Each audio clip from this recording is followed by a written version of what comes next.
But because he had, a little bit of money before, he had his suit. But it showed him wearing about the same two pairs of clothes every other Mm-hmm. day, Yeah. because it's all he had. But when he left, that's what he took. He took suit. You see him running with a suit bag. So it was the same. He had like a pair of pajamas or a pair of things that he'd sleep in sometimes. Other times it would be he would sleep in the suit. But he always had a suit, and that's something that doesn't always happen. Usually, you have t-shirt, shorts, or something to keep you warm. For not the suit is not the first thing you're gonna grab.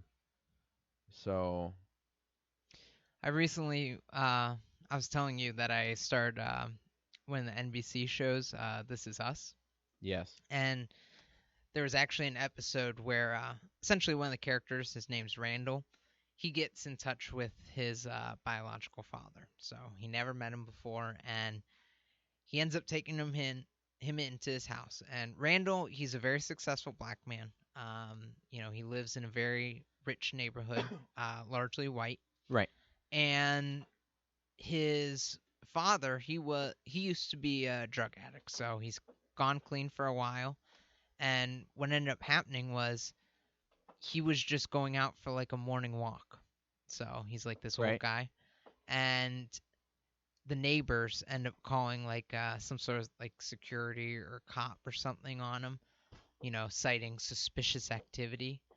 right, And he started arguing with them, and then Randall had to go out there and help him, and then eventually bought him new clothes because that's what they all assumed. It's like because his clothes looked a little beaten up and whatnot that he didn't belong there. So, right, I mean, the race card was a huge part of that, but you know, uh, economic status also played a factor. It's like, Randall, he looks like he belongs as far as the money aspect within that community, and therefore, people don't question him being there. But when it comes to his father, who doesn't have all that money, then all of a sudden he's being questioned, why he's there. So, but yeah. No, it really is a stereotypical thing. and that's Eh, why it's important, like donate to your local shelters. So yeah, there I are mean, if you plenty that of organizations out there that will help these people. well, So, and if you have a suit that you don't fit anymore, yep. take. I mean, my grandma's she had a few suits downstairs in the basement, and she gave one away to my friend Brandon. She gave one away to my friend Tyler. I mean, my friend Tyler was getting married, and he didn't really have a dress shirt. Mhm. My grandma's like, go downstairs. I've got like 50 of them. And he went downstairs. He found one that fit, and he still has it. Yeah. But he wore that and a pair of dress pants that So it was she's kind of like the place to go if you need. And I think she's since gotten rid of some of the stuff. Um, but some of it she still has because she has had so many people. Like she had two trench coats. Mhm. Now none of them fit me anymore. They used to, and I used to wear them a little bit. So I need a new trench coat. But it's like, well, when I lost, all the weight that I lost originally, my suit that I have didn't fit. It was way too big. And then I'm like, well, it was expensive. Why don't we see if we can, get it tailored? And then a little Chinese lady walks out at Men's Warehouse and goes, oh, no, no, no, no, no, no, no, no, no. I don't want to buy a new suit. And I didn't, and I'm glad I didn't because I, you know, I just, I gained all the weight back. So now my suit fits again. There you go. But, You um, you could look at it as you saved money, right? yeah, I guess so.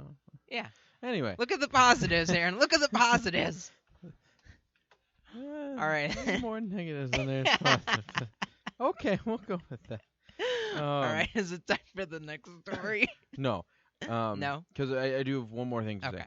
I do really like, whether it was in Canada or not, I do really like the how this turned out. Mhm. Because I'd like to think that there's a few people at like my store. Okay. Now I don't know if this exactly would happen, but say it was somebody who was needed something to try to help them make something of their lives. Mhm. Like say maybe it was someone who got a job and they needed a good pair of work boots, and they tried to shoplift them because they couldn't afford them.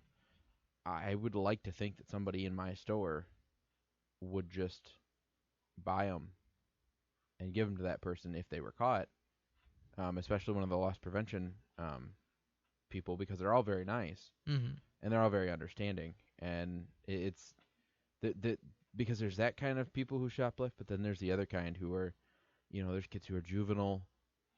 I see it all the time. There's kids that literally just come in the mall and mess around, Yeah. and they'll take stuff because it's fun, or they think that they got away with it. In reality, you're getting caught on camera. Yeah. Now, what Bass Pro decides to do with that is the other question. But most of the time you're on camera, and there was one day that there was a girl. I mean, there's a Claire's in the mall that I work in, and so in a pontoon one day they found a whole bunch of Claire's wrappers for jewelry that had been stolen or shoplifted, and then they took it off and put it on and just left the wrappers in this big pontoon. Mhm. And I had a boss. My boss actually used to work at Walmart under loss prevention, and he's got some funny stories. I mean, there was a guy that was on some form of drug that took him and two other guys to take down, which is funny because my boss is huge. He's a big, tall, kind of somewhat muscular guy with a big black beard. Mhm. It's so for it to be multiple people to take him down, or it for it to take multiple people, like to take that other guy, him and two other guys take that guy down. So Mhm. he's got stories like that. He walked up and he said, "Hey, get off the boat." He said, "Do you realize how expensive this boat is that you're standing on?" And um, she's like, "Oh, we better watch out. He's gonna call security." He's like, "No, I'm not gonna call security because I'm not asking you to leave. I'm telling you to leave." He's like, "Get out." Mhm. And I don't remember what they said, but they said something to make him mad, and he kind of blew up on him. You know, and just, but mall security came and they got out, and they got kicked out. And mall security's like, "Listen, if we see you, if you are messing around any of our stores again, we'll kick you out of the mall. Mhm. Like we'll kick you out for good. You'll be banned from the mall." And it's like, and there are kids like that, and it's sad. I mean, there was one that they asked, "So what'd your mom do? Did you just drop him off?" Yeah, drop you off to run around the mall. Yeah. Really? So I feel like some of that does boil down to bad parenting. But something like this is, this kid obviously screwed up. He knows he screwed up, and he obviously has a family, so he's trying to do whatever he can to make sure he can do whatever he can for his family.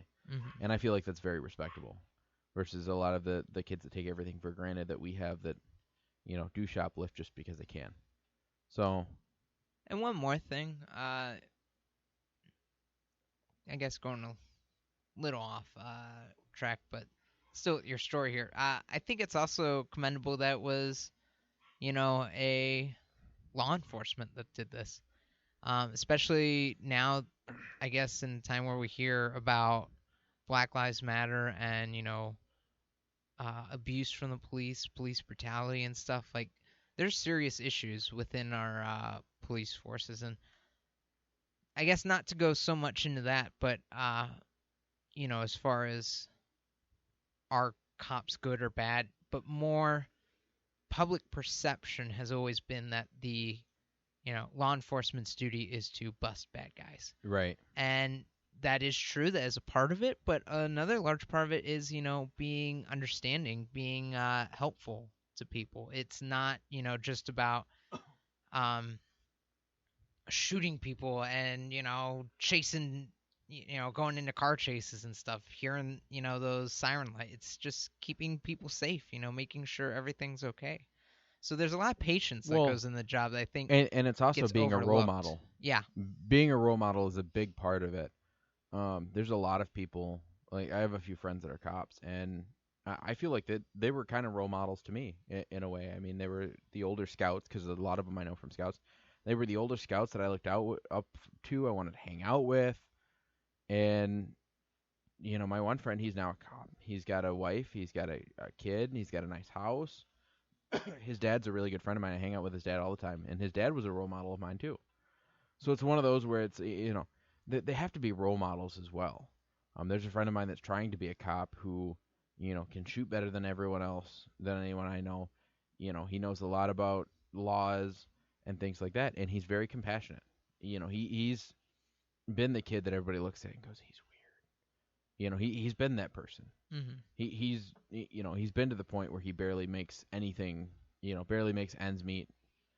He may or may not have shoplifted a few times. I don't know. I've never asked. But somebody like that becoming a police officer is, I feel, a lot better than people, maybe somebody who got given everything to him his whole life. He never had to work for anything, and he made it through the police academy. He's like, I'm better than everyone. I'm meant to be a cop, and he might be the one that's always out for people. Like he would have just taken this kid and taken him to jail, or you know, but like my friend or either one of my friends would probably sit him down and say, listen, this was wrong. What's going on? Maybe watch out for him. So that's what we need more of. I feel, because I know we've got a lot of them out there, but I also know we don't. Yeah. So that, and I cannot stress enough, please, if you're an officer, for the love of everything holy, shoot regularly. Just. As in training or people? No, as in training. Okay. Because I know a lot of. Yeah. I've heard way too many stories of officers, male or female, that cannot hit the broadside of a barn. Yeah. It's like stormtrooper bad. Yeah, I mean, at the end of the day, Stormtrooper bad. yeah, pulling out your gun should be the absolute last resort. Yes. But if you are going to do it, make sure that you know how to use it. So before you endanger everyone else too. I mean, some of the stories I've heard of a deer that was hit on the side of the road. Somebody wanted to keep it. It was like it had a broken pelvis. It was done. It was in agony. And they called they went through the right channels. They called the police and all that. And cop came out and 3 to 4 shots, maybe more. Still didn't kill it. Shot the spike off of its head. Missed it. I mean, I'm talking point blank range. And someone I know that like the person who did it, I heard they just got down on their neck, got down, on their knees, just took a knife and ended it because it was just like, hit it in like the thigh, hit it in the. Yeah. I'm like, listen, that person needs to be suspended and go to the range for a month. Yeah. Because that's not. I mean, if that was a self-defense situation, they would have hit that person and that person and that person, and the bad guy would have been gone already. So, I'm not saying they should shoot people. I'm saying if they ever need to, they should know how to. Yeah. So, but other than that, no, I really do commend this cop. He was a very constable. This constable. I feel like it makes him compassionate Canadian constable. Just like, never mind. I was gonna say just like Peter Piper. Yeah. Okay. Exactly. Anyway, so speaking of compassion, though, and trying to unify everyone, you'll never guess who this Indian boxer handed his championship belt to. Who might that be? Are you intrigued? I am intrigued. Okay. So as a gesture of unity and goodwill, this Indian boxer handed over his recently won championship belt back to his Chinese opponent to ease the tension between the two countries. And I'm gonna slaughter these names. I'm gonna warn you now. It's Venger Sheet. I think it's Singh. Singh. I think I have a friend. Same last name. Defends China's Ziplar Malmatini. Yeah.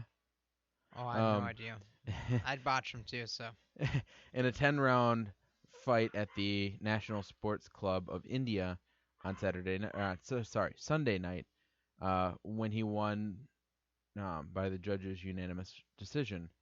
It was Singh, who is the WBO Asia Pacific Super Middleweight, was not only able to defend his title, but during the fight, during the weekend of the fight, but he also took